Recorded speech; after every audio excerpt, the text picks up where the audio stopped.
ενασχόλησή μου με τη μαγειρική πρώτα απ' όλα ξεκίνησε λίγο ανορθόδοξα. Εγώ σαν παιδί ψιλοονειρευόμουν σε εισαγωγικά, μπορούμε να το πούμε, να κάνω δική μου επιχείρηση. Και τότε αυτό που σκέφτηκα σαν παιδί είναι ότι η πιο εύκολη επιχείρηση που μπορείς να κάνεις είναι μια ταβέρνα, ένας τόπος εστίασης τέλος πάντων, και τι χρειάζεται γι' αυτό, μάλλον πρέπει να ξέρεις να μαγειρεύεις. Οπότε βήμα-βήμα άρχισα να ασχολούμαι λίγο με τη μαγειρική, να μαγειρεύω για φίλους, να ψάχνω συνταγές. Εντάξει, μιλάμε για το 2000, ήταν λίγο παλιά. Οπότε βήμα-βήμα ασχολήθηκα, μπήκα σε μια σχολή μαγειρικής, ξύπνησε λίγο το ερέθισμα και μετά έμελε να ερωτευτώ πιο πολύ τη μαγειρική παρά την ενασχόληση με την επιχειρηματική δραστηριότητα της εστίασης, παρόλο που στο τέλος τα έμπλεξα λίγο. Λοιπόν, όσον αφορά το εστιατόριο, να σας πω πρώτα απ' όλα ότι φέτος είναι η 10η χρονιά μας. Έχουμε γενέθλια. Ενηλικιωνόμαστε, που λέω και εγώ, γιατί για μένα τα 10 χρόνια είναι αρκετά σημαδιακός χρόνος για μια επιχείρηση.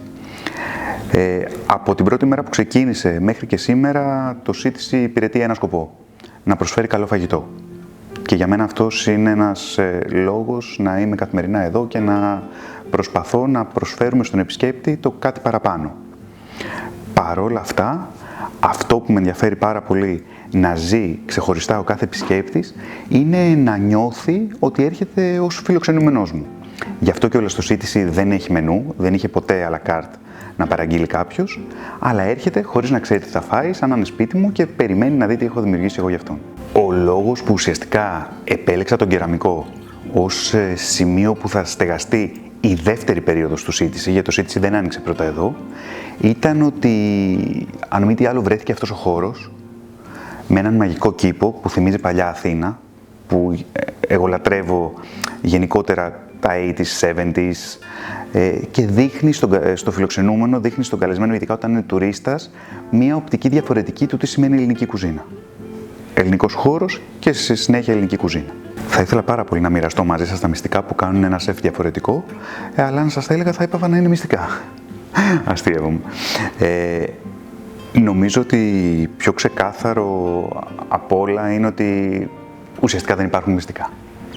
Με την έννοια ότι αυτό που πρέπει να κάνει κάποιος για να ξεχωρίσει είναι να δουλέψει περισσότερο από τον δίπλα του. Γιατί όλοι μας μπορεί να παλεύουμε και να λέμε ότι πρέπει οι συνθήκες εργασίας να είναι σωστές, πρέπει να τηρούμε 8ωρο, πρέπει, πάρα πολλά πρέπει και συμφωνώ με όλα αυτά. Αλλά αν εμείς θέλουμε να είμαστε καλύτεροι από αυτόν που δουλεύει δίπλα μας, πρέπει να δουλέψουμε λίγο παραπάνω από αυτόν. Καλός ή κακός. Γιατί ακόμα και ταλέντο να είσαι, όσο έμφυτο και να το έχεις, χωρίς σκληρή δουλειά δεν γίνεται.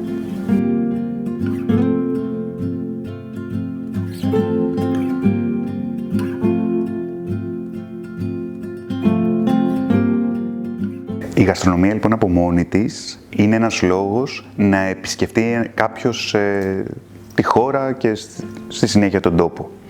Αν έπρεπε εγώ να ξεχωρίσω ένα μέρος της Ελλάδας το οποίο αποτελεί από μόνο του αφορμή να γευτεί κάποιος αυτή την κουζίνα, για μένα είναι η Κρήτη.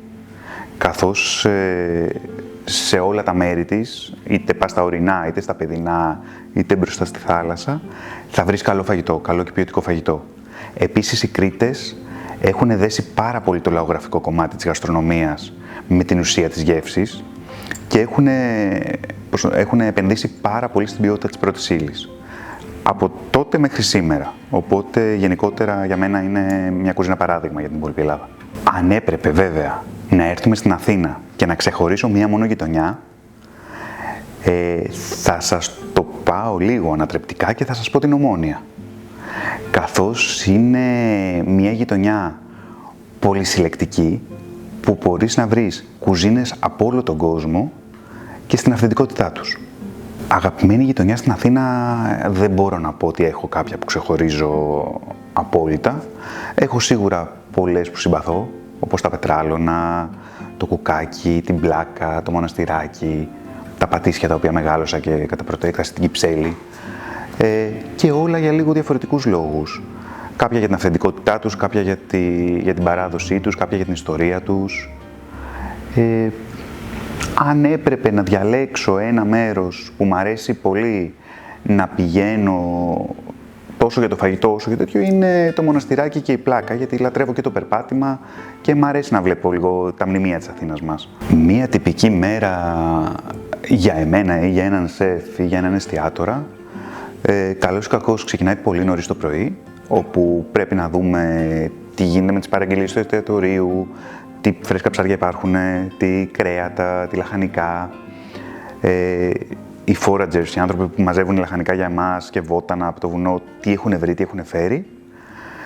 Μετέπειτα στο εστιατόριο που πρέπει να ξεκινήσουμε με τα γραφειοκρατικά, τα συνταγολόγια, τα κοστολόγια, όλα αυτά. Ύστερα προετοιμασία και τέλος το βράδυ πρέπει να ανοίξουμε τις πόρτες του εστιατορίου και να υποδεχτούμε τον κόσμο, να τον χαιρετήσουμε και να το μαγειρέψουμε.